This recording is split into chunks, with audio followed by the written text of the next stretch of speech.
Welcome to the Foundational Infrastructure Working Group.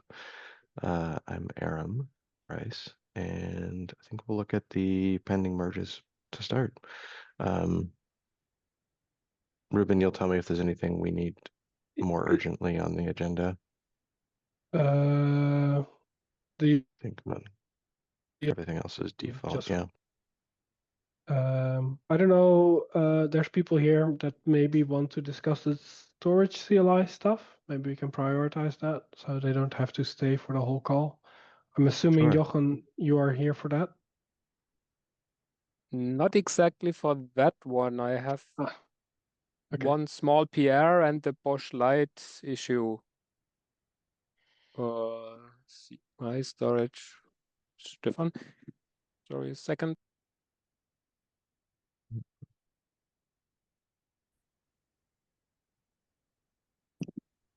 Stefan is just gone. I thought he wanted to join for the CI setup.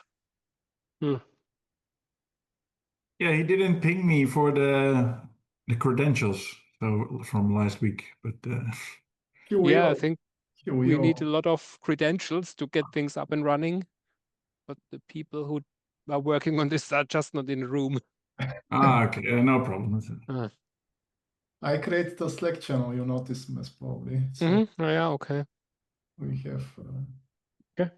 But then let's just go with the PRs, right? Then we will discuss these things as we. Or is there no issue for the Bosch Light thing? There is no issue yet. It's only a longer Slack chat. Do we want to discuss that first, maybe? Yeah. Sure. Do you want to pull that Slack thread or drop us a note to that? Let me see if I can find it in my other channel. Copy link chat. This should be it. Okay, good. So with the latest bubble 9039, Bosch Light cannot be created anymore. And it's likely because of all the noble stem cell updates in Bosch deployment. So yeah, it's weird. Because in CF deployment, our CF deployment test does, and for Noble at least, does a GCP Lite, and it deploys bootloader, and that seems to be going pretty well. And yeah, the bootloader CI itself, but that doesn't use Bosch Lite, all those tests, because we do a full Cloud Foundry deployment and a full concourse deployment. So I could not test anything there. But you also have it like with small setups, like if you just have it with small, like you just put up BBL and then just have like a small debug thing, it also fails. Or you didn't. So in CF deployment, we have with Bosch bootloader, and then deploy Bosch Lite on top, and well, that doesn't work anymore with latest bubble. And in copy release, we directly use Bosch create env, and that also doesn't work anymore. Okay, so it's not a bootloader thing. It's just it's related to the changes in Bosch deployment. I posted a diff link somewhere here in between. Yeah. I didn't look really well into it. I'm way too busy. Yeah. Here, I think this is it's somewhat big. There are a few Bosch Lite files in between and the Gemmy to Noble updates, and somehow. Yeah, but you also tried it with the ops file to Gemmy, right? And that also had the exact same issue, right? Well, that was what I posted an hour ago. Then Postgres doesn't start on the VM, and I haven't found out why. So probably related also to the other ones that doesn't start. Probably, yeah.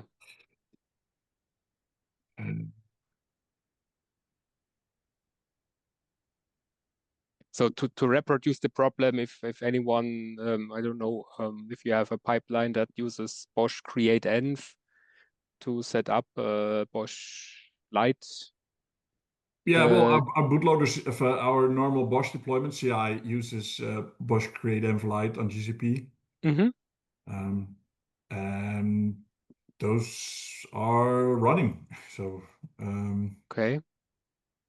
That's why I already said it's really a bit weird, but yeah, we just need someone to have some time that can just run a few tests on Bosch Lite and see if that works.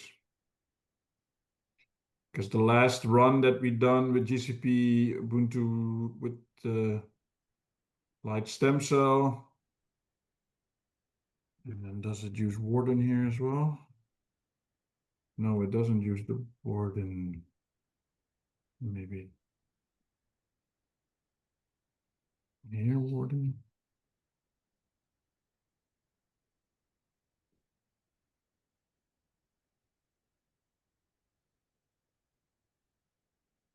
So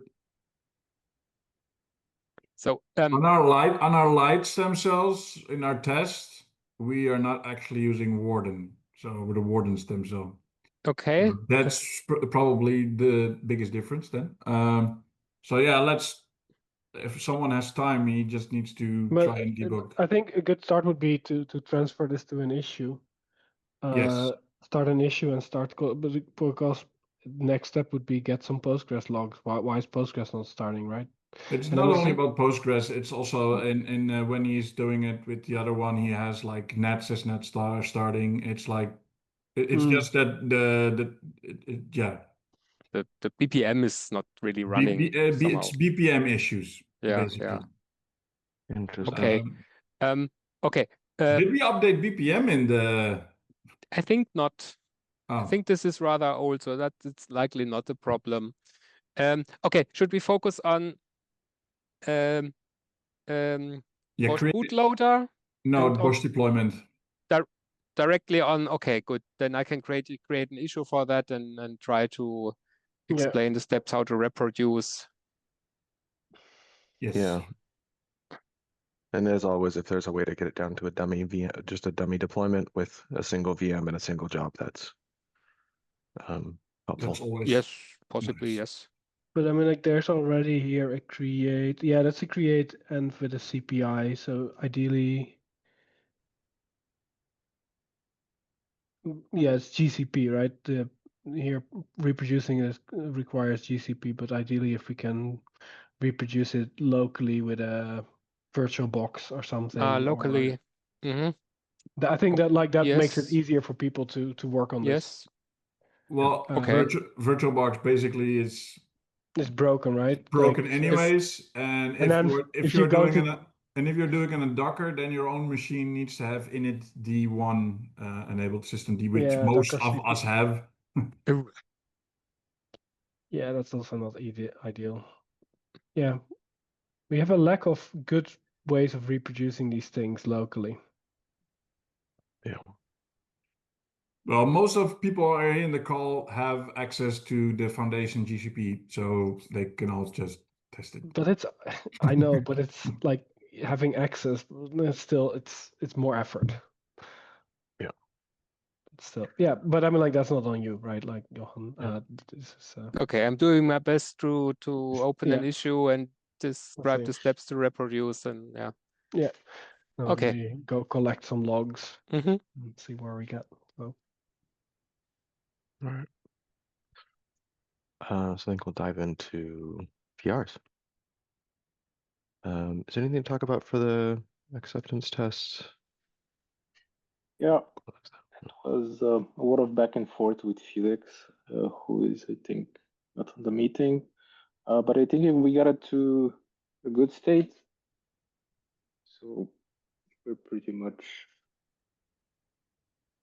I guess, an additional approval in the review, if we can merge it. We ended up adding a lot of, we ended up adding a lot of changes to the already merged IPv6 tests. For example, on the first file, the extract SSH std out function.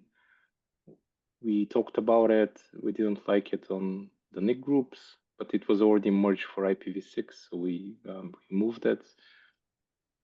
And with that, we did some refactoring for the IPv6 tests, along with the NIC group tests. Yeah, there's another PR for that, right, or no? We decided to put it in this one. Sorry. The PR Yeah, for the IPv6 was already merged. Yeah. But after discussing this one, we refactored the IPv6 files as well.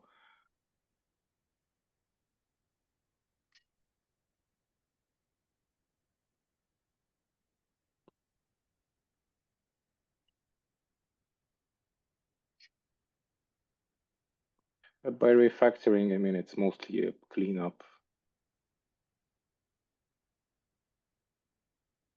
But at least Felix seems happy now with the changes. Mm-hmm. Yeah. That's good.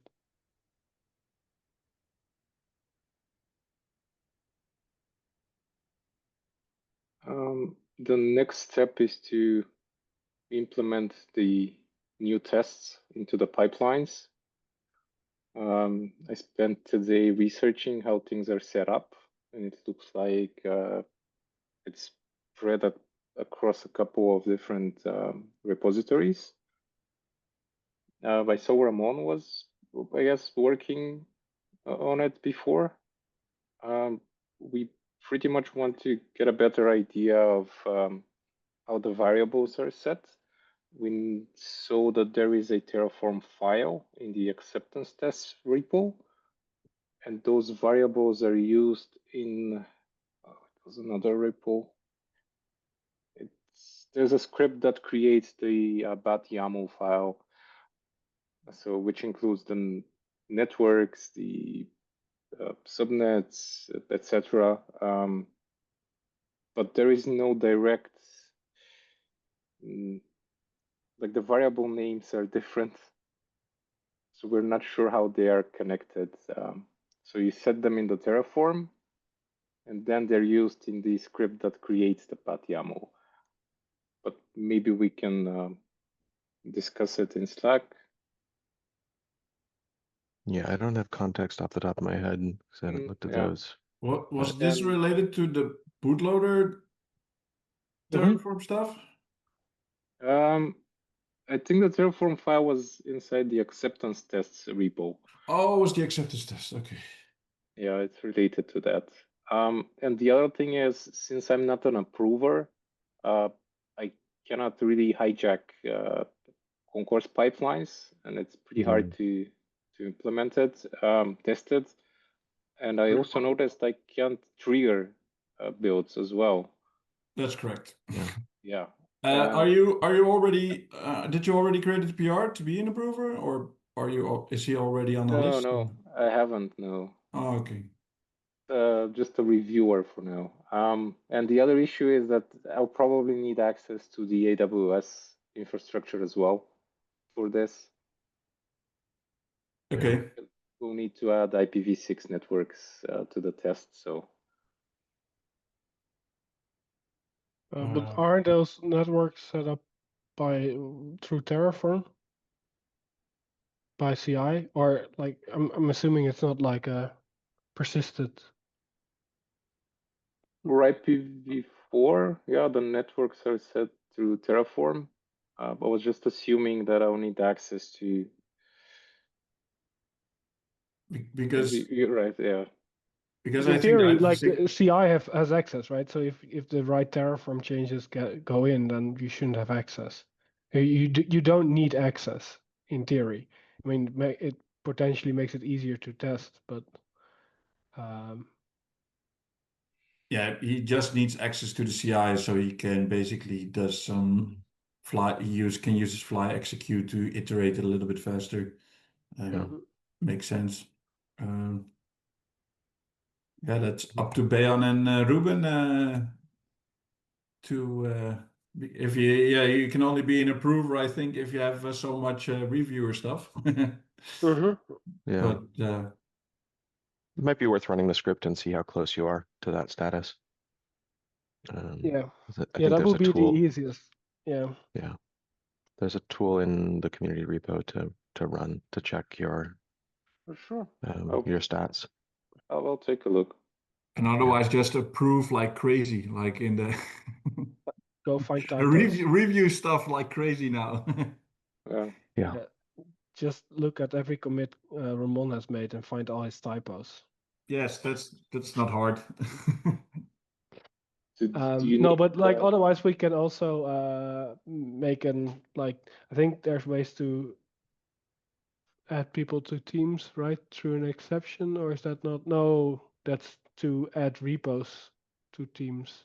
We cannot make changes to roles people get, right? There's no like don't- escape hatch we have there. This is Yeah, a I don't question know. for Beyhan. The branch protection stuff, that's only for roles for teams that get created, temporary teams, right? But it's not adding people with roles. Or can we add additional people to a team out of bounds? I would assume that teams are being recreated. Yes, the So organization is creating the teams, and there is a way to get admin in for a repository, but it's a different team. It is not. Yeah, correct. This. Yeah, so that won't work, right? Because the concourse is set up to give access to certain people or people in a certain team. So we cannot add people to that team. We can create an additional team, but that's not going to be helpful. Yeah. Yeah. Okay. I'll check out the tool. I pasted the link in the NIO page, just the command how you can Okay. execute that one. And I'll try to get a better understanding how the CI for bats is set up, and I'll ask in Slack, I guess, if I have questions. Yeah, some of us may be able to help you outside the meeting track that down. Let's move on to the no compression flags. I think that's gonna maybe have a fair amount of discussion. Ruben, I think you're the last person who's been in here pretty recently. Does everybody understand this feature as sort of in general? Yeah, we had a whole discussion last week. Okay. You were not here, or right? I was No. I was away. Yeah. Yeah. So Marin and I think also Dimitri attended the call. Yes, So I think we spent most of the meeting actually like 45 minutes on discussing this feature, and I think we came to a consensus on how to move forward.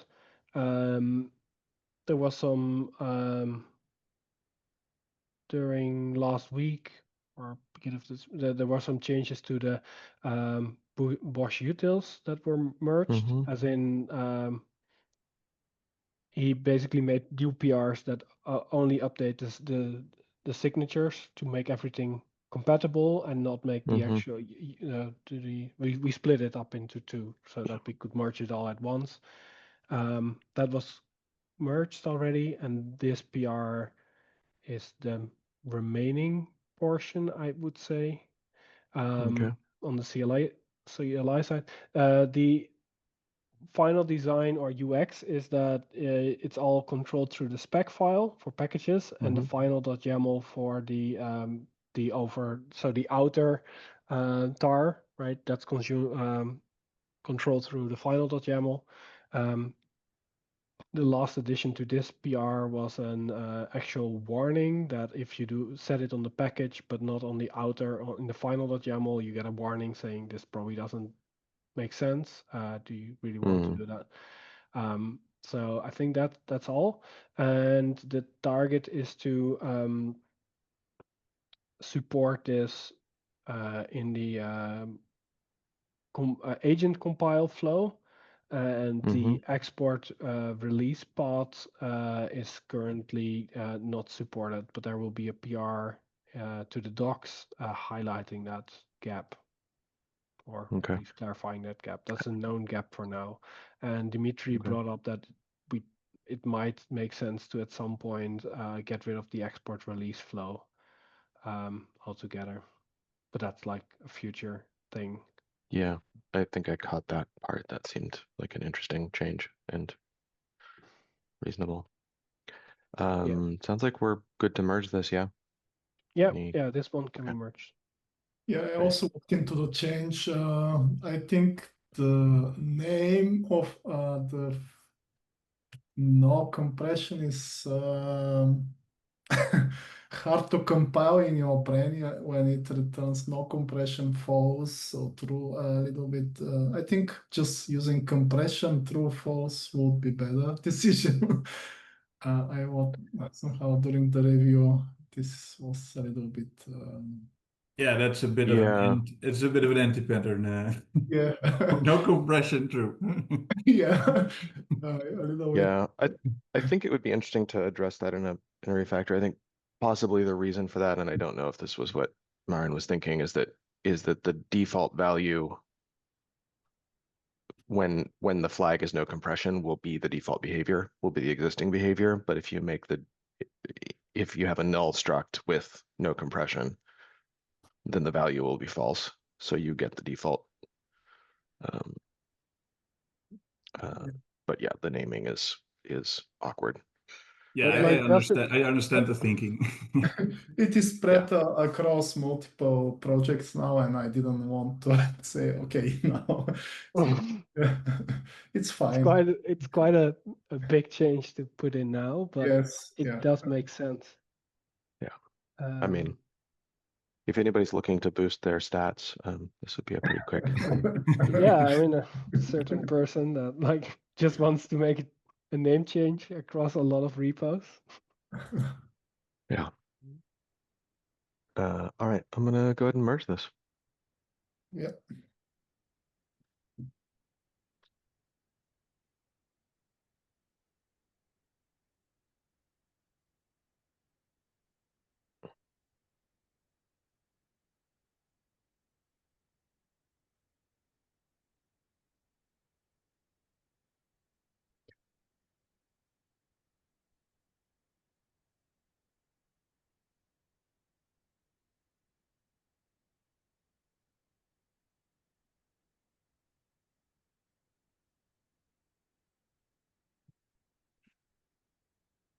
Right. Stem cell repacking. Anybody have context on this?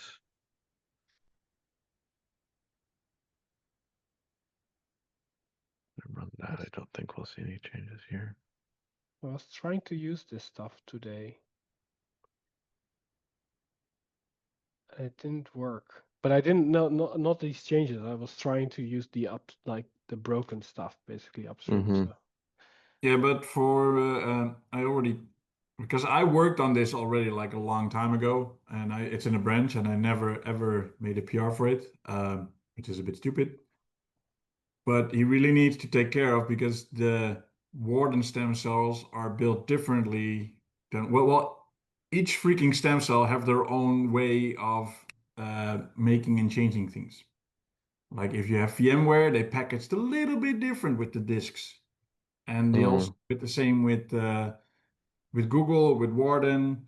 They all have the little bit of tiny things that you need to be aware of. Yeah, I already mentioned it to him. So in there, they just need to take a look at the thing that they already made, and if you can just Okay. if you can steal it, he can steal it from my branch, and I'm fine. And then I will delete Nice. that branch of mine. Excellent. Okay, so we're still holding on that one. CLI output. Felix, looks like you're still here. Yes.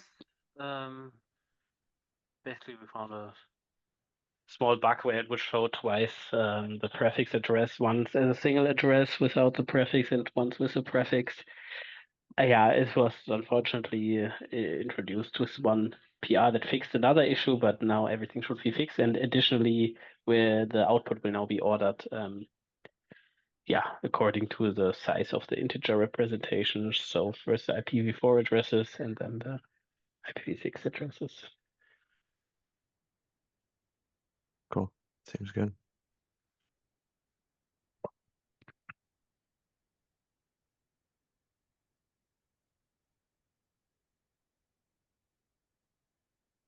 just have one commit. Yeah, Ned, just approve this. Just just review this. Then you get it into your. Just follow around the whole time, like yes, approve. Oh no, that was from before. That's not now. I did think, run the script. I'm not sure how many you're looking for. I do have some. I think it's More than around 20. 30. I also post the requirements into the channel. Oh, okay. Thanks. They are documented. Shall I delete this branch? Felix? For Sure, a lot of sure, stuff yeah. we have that it auto deletes now, but I don't know. For me, when I merge something, it just auto deletes the branch. I don't know if that's just my setting I think that might be a personal setting, but it might be per repo. We have some slightly different behavior. I know some repos, well, you can choose to auto merge once the approvals have gone through. When you create the PR, but that's not available for all of them. So go ahead and delete.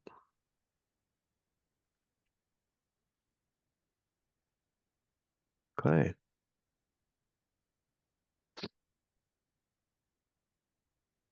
Now I gotta remember what this is. Hang on.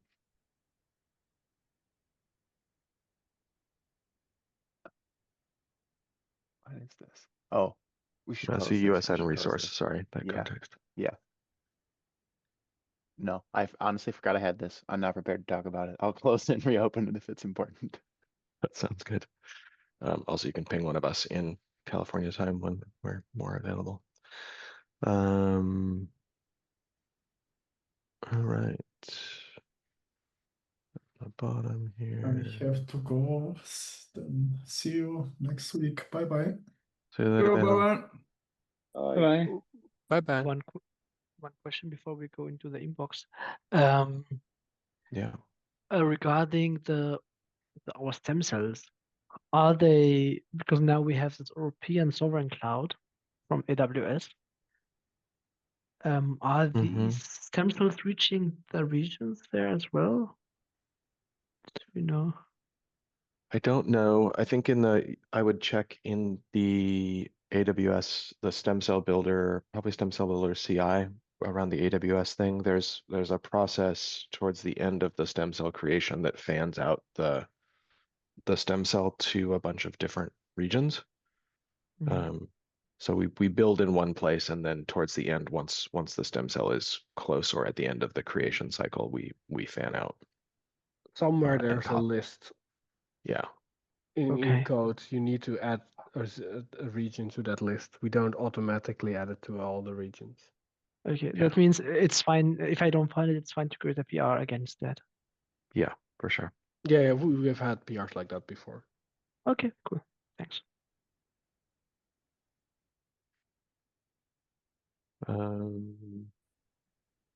Here's, okay, well, we'll just.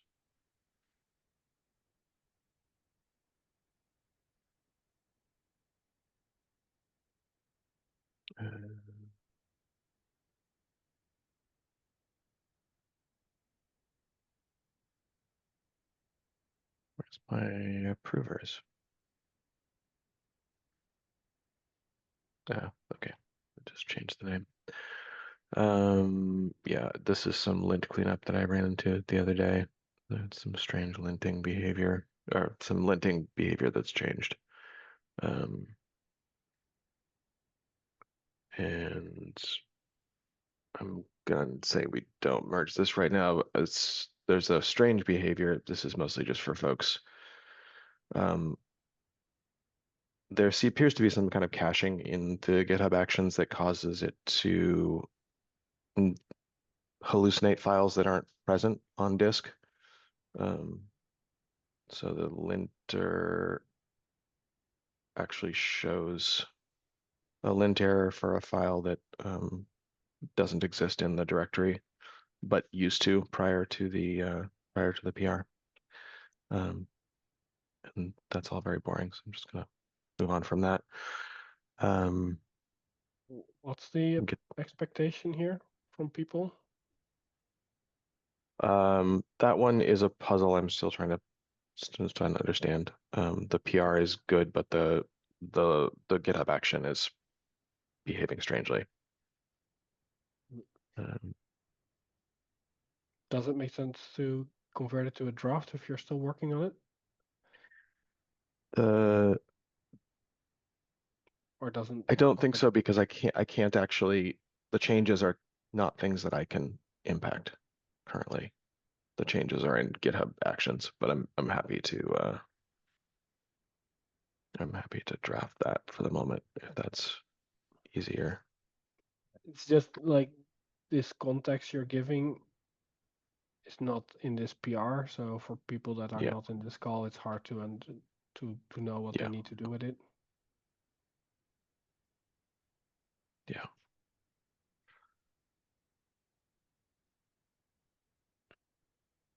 That is fair.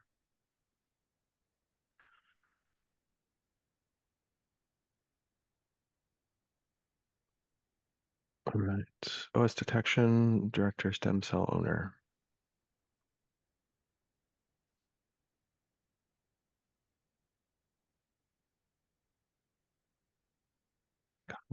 Text on this, folks want to share? I'm just going to go ahead and assign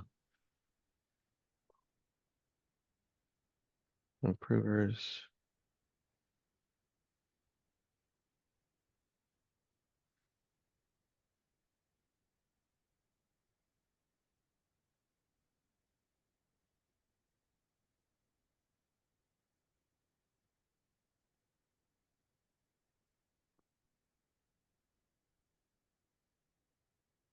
All right.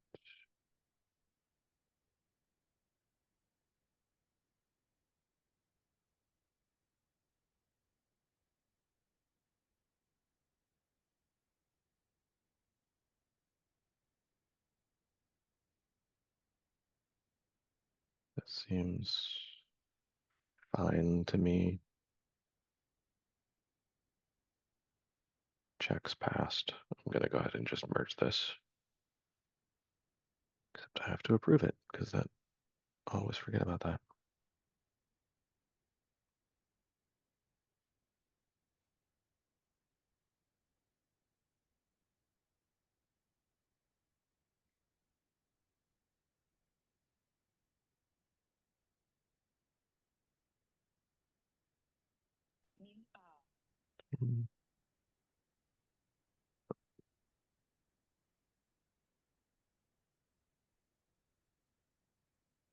This looks like just a documentation change. Any thoughts on this? Anyone?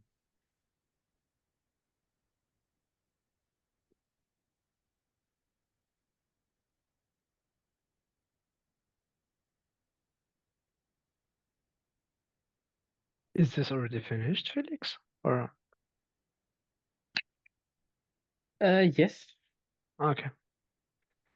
Yeah, Oh, that's just different than some further yeah. clarifications here. Okay. Okay.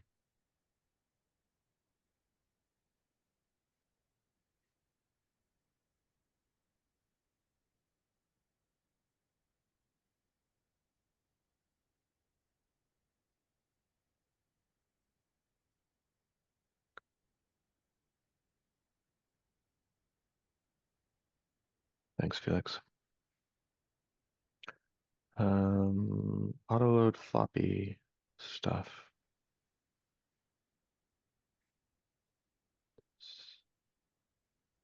Seems probably fine.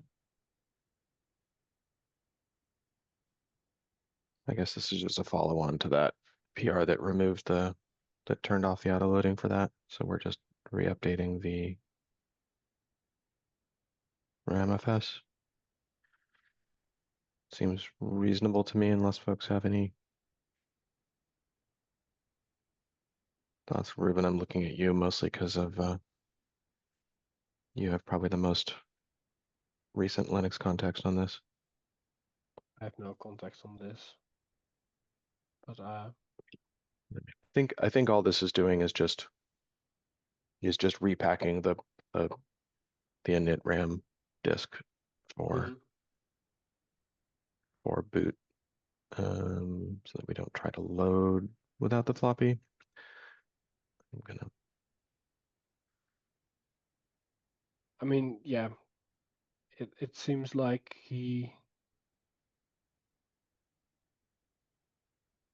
trying to make this work. Like let's continue. We decided that we want this floppy to be gone, right? If this is needed, I don't see any harm in this change.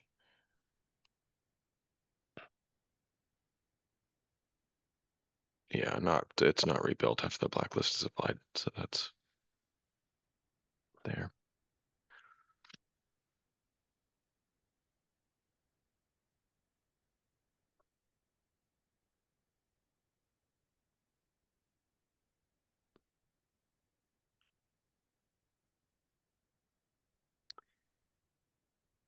Yeah, here, so our AWS bubble environment started failing because the AWS CPI was updated and it needs a few new permissions. Yeah. What's the IPv6 changes, right? Sorry? That's due to the IPv6 changes, I believe. Exactly. I think so, Yeah. yes. Yeah. Okay. So I haven't tested this particular change in bubble, but well. Yeah, well, these are the changes. These are the new permissions that are documented, right? Yeah. That's what you have documented, right? Yes. So I just added these, and would be good if you could have a new bubble version with those. Yeah, that makes sense. Seems good to me. Felix, that's not how approvals work. You cannot do them in Zoom. It doesn't count. Also, you get no credits for it. If you turn your camera on and hold your thumb up, though, I think. Does anybody else want to approve or credit on this one? I'm happy to press the button, but Nadine, your chance.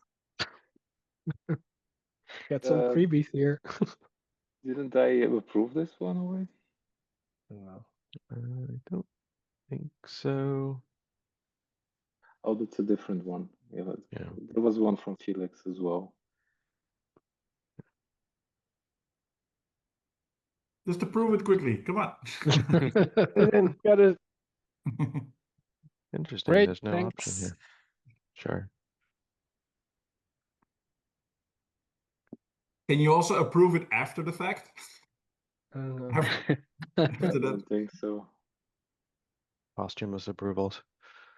Oh, fun. Azure.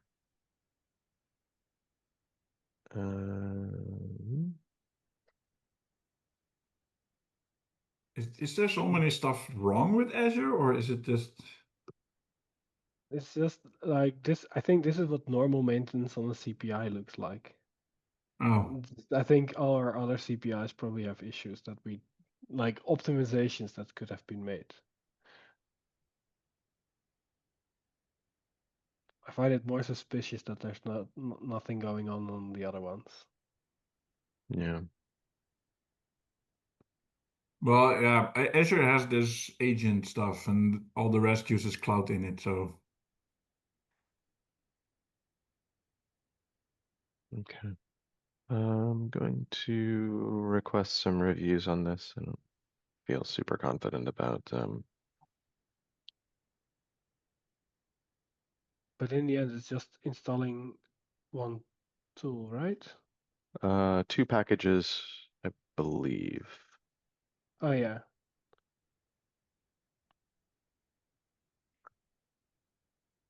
There's these 2 tools, and then enabling That a service. Yeah. Is there a link to this in the documentation or something of Azure that this is needed? Let's see here.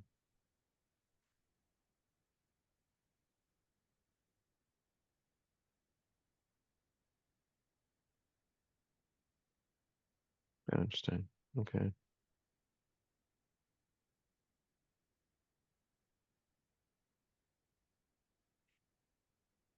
This seems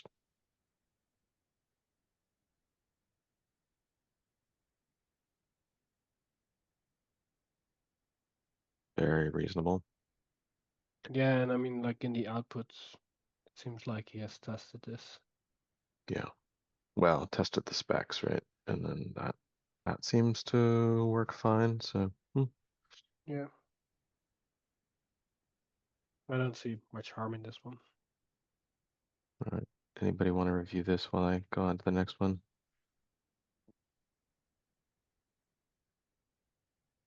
Clay, you've got a BPM docs change. Yeah, I was hoping to get Rajan to look at this just because we were looking at it together. But Okay. it seems like, yeah, BPM doesn't unmount shared volumes. And so if you're doing some sort of nest, like if you mounted shared volumes and they're nested, and then it, Bosch goes and tries to remove the persistent disk, it'll get blocked because those aren't unmounted. And I think it should be up to whoever's programming their things to make sure they're unmounting. But it was just a warning. Cool. I'll leave there. Hopefully Rajan will add some more folks in here.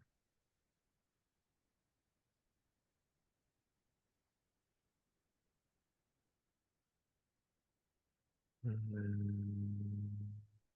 then, this is document. I think seems like we're probably good to review to pull this in.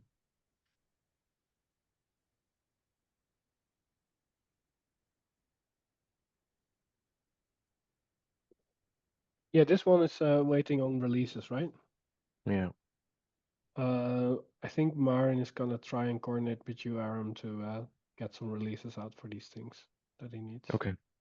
Cool. Yeah, I will keep an eye on that.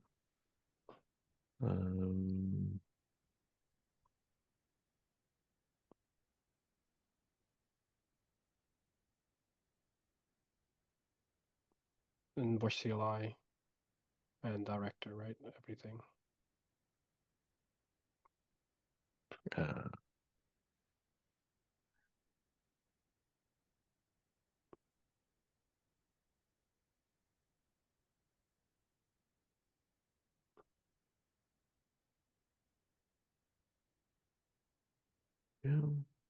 Yeah, like basic, but I think the waiting is on you or someone on your side doing these releases. Okay. Yeah. I think the agent and the stem cell stuff should should And go the through director in automatically. theory as well, if there's a CV, I don't know, on the CLI. Yeah. Yeah. Okay. I will coordinate to get those done. Yeah. Once we get that stuff through CI. All right.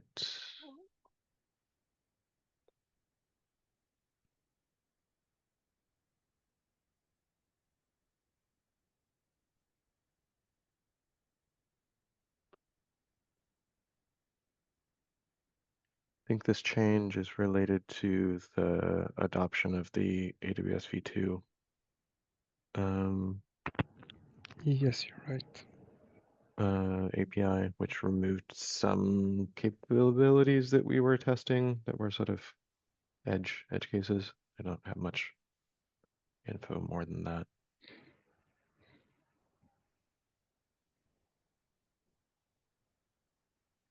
Your signing method. I think the signature version just defaults to a higher number than we were. Yeah, it defaults to version 4. Okay, so yeah, that doesn't make sense anymore. Yeah, it even doesn't support version 2 anymore. Okay, yeah. And also, the thing is, there's a lot of S3-like things that might just have caught up with version 2. Right? All these things that are S3-ish, like all these on-prem things that claim to be S3 compatible, they might be relying on this.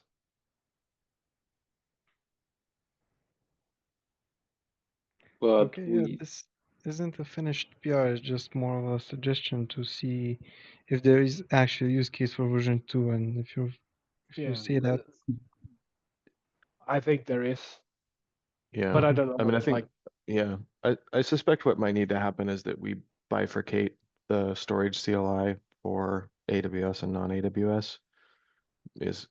It seems like the AWS code that we're using doesn't necessarily want to support out of date or older signature models. I know a long time ago, like Ceph had an S3 endpoint which could be used by this, and then you needed to use the API v2 endpoint, but they probably already have updated this by now. I can't. You're gonna be surprised what you're gonna find in the wild, right? But It's true. But also, like, I don't really care because I don't run this stuff. So, so people who do care about these things should probably speak up, which is not me. So for Ceph, I remember we specifically had to set it for signature version 4, because for AWS previously the default was 4, so it was also selected 4. But for other, like it has this configure default, and there the default was version 2, and only if you would configure 4, it would take 4. So there was a difference between the default for AWS compared to the default for a default case. So there was like configure default, and it would use 2. But we use Ceph also, and we had to specifically use 4. Okay. Well, Ceph, but there might be other cases. Ceph and OpenStack is basically the only two that I could think of that you. There's NetApp. Are people actually using them? I don't know. Yeah, that's true. There is a configure Ali Cloud and configure Google in the code. Sure. Yeah, those are distinct CLIs currently. Oh, you mean Ali Cloud S3 and Google S3? Yeah, I don't know about those. Yeah.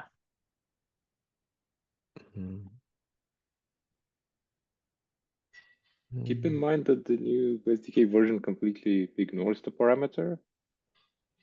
This arised from one of the tests that were failing, because it was it was running a signature version 2 on a region that does not support 2, and it was expecting it to fail, but it was succeeding. So basically what you're saying, it's already broken. No. Even if you specify signature version 2 and the region does not support 2, it still works. The SDK completely ignores the signature version parameter and uses 4. Okay. Yeah, I think this might be the key here, is that we probably want to advertise that this S3 CLI doesn't support signature v2 anymore, or doesn't support it in the same way.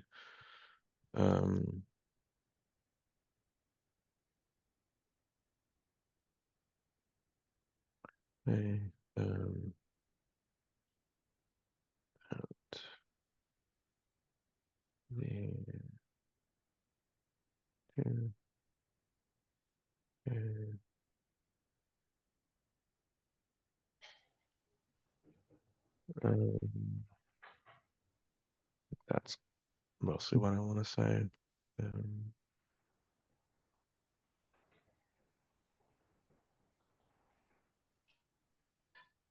I'm okay merging this if folks feel comfortable. I don't know enough to say for sure. I suspect this will be problematic for somebody somewhere, but I have no idea. Yeah. Um, I'm fine. Shall we? So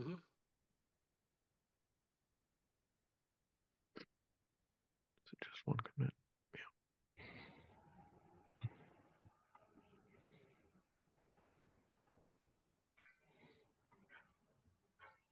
You need to go type now. I don't want to click type. the wrong. You clicked the wrong button.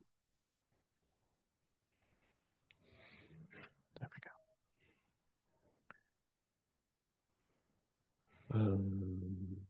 All right. I think we have done that thing. Let's take a look at the issues. See if there's anything new. Got 6 minutes to do all the things. There's only 3. Um, We already discussed that one. Okay. I think that that's one is fixed. prioritized then, right? Or like even fixed? We just merged it, right? Let me see here real quick, and I think yeah, I'll close this out. There were a couple of things No, I that mean were the one above. That one. this one. Yeah, I think this is. Hopefully, this is fixed. I think there is one of the pipelines is still failing with a difference error. Maybe Ivaylo can. So this PR fixes one of them, but Yeah, for GCS S3 compatible integration, that one fails still. Haven't gotten a chance to look too deep in it. Can we say then that it's prioritized and someone is working on it? Sure. Yeah. I don't know if that's the case, but okay.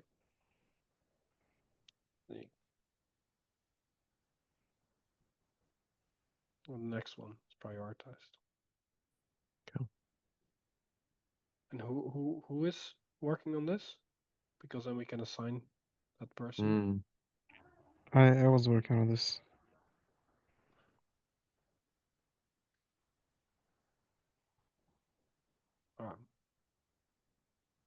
Okay, we cannot assign you because I think you don't have a role.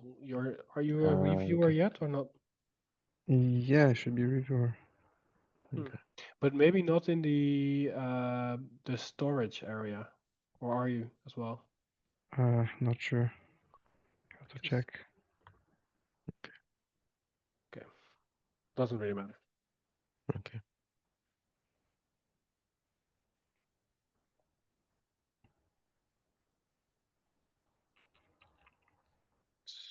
This one.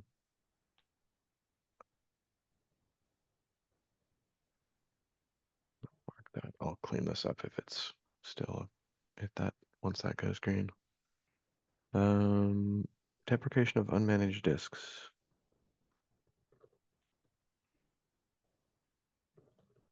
Felix, do you want to mention anything here?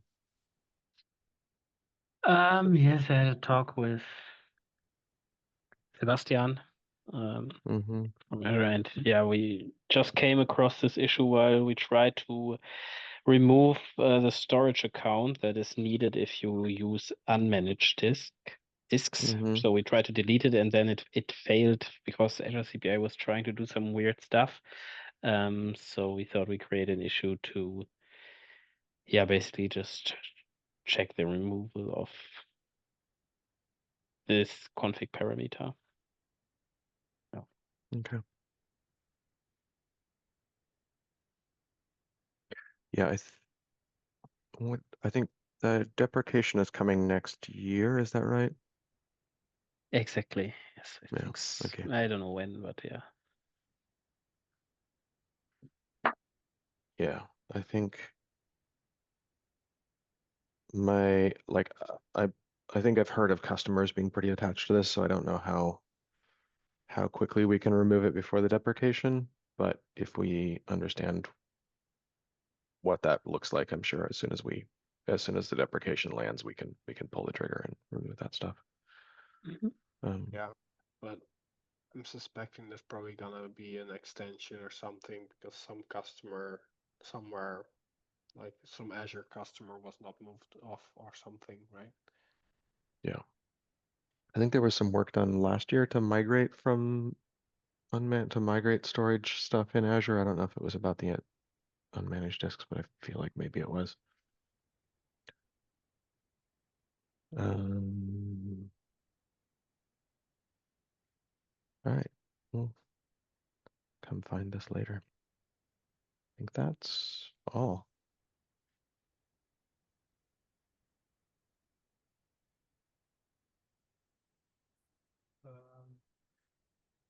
Are there things that have been updated since the last? Those are September 4th, August 2nd. Anything down here? I don't think so. Did you all talk about these life cycle hooks?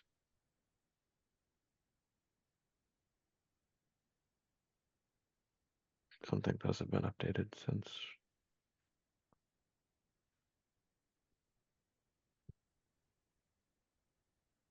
These don't appear to have been updated recently.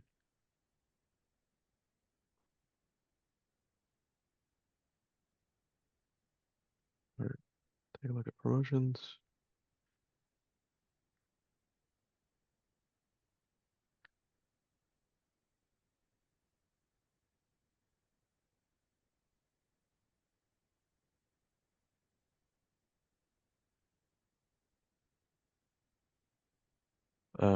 Should we, what's the procedure here? I've seen us do a few things to either ping folks and There's a ping. People get pinged because they are mentioned here, right? So that's the Okay. first ping. Then they have basically 2 weeks. I think we keep this open for 2 weeks and then we merge it. Okay. And basically, what we like most is for people to just be removed and then they can create a PR to add themselves back because that gives them another year, right? Yeah. Because that counts as an Makes- activity. Because if we do an exception and then Yeah, that's a very hassle. little work on us, right? And it's annoying. And Yeah. if you can create a PR, then how active are you, right? Maya also That's gone? reasonable. I mean, Maya's still there. She's still, I think. She's still around, but she hasn't been doing a lot of, obviously, much Oh, contribution. Yeah, so I think we'll leave it for one more week, right? Yep. Or is this the second? No, next week will be the second, the end of the second week. Cool. All right. Nothing to see here, folks. Actually, maybe I'll move that into in progress. How about that? Yeah. And Aram, now that you are a Foundation Infrastructure Working Group Tech Lead, you're also responsible for UAing ThreadUp. I didn't hear a word you said. I didn't understand anything. Moving through a tunnel. Is there anything else we need to cover today in this meeting? No, thanks for running. Awesome. You're welcome. I think the most important thing is to get the Bosch light stuff fixed again. Yeah. Yeah. Yeah, that will be helpful. I Right. have my instant Bosch project that I'm working on locally. I can start Bosch directors in 30 seconds on Docker locally. Instabosh. InstaBosch. Yeah, it's instant I like Bosch. I'm creating a custom image that just works, but I still need to finish up a few things and then I will open source parts of it. Awesome. Excellent. Well, I'm excited to see that. Yeah, really nice. Okay, take care. Bye. Awesome. Take care, folks. Good afternoon.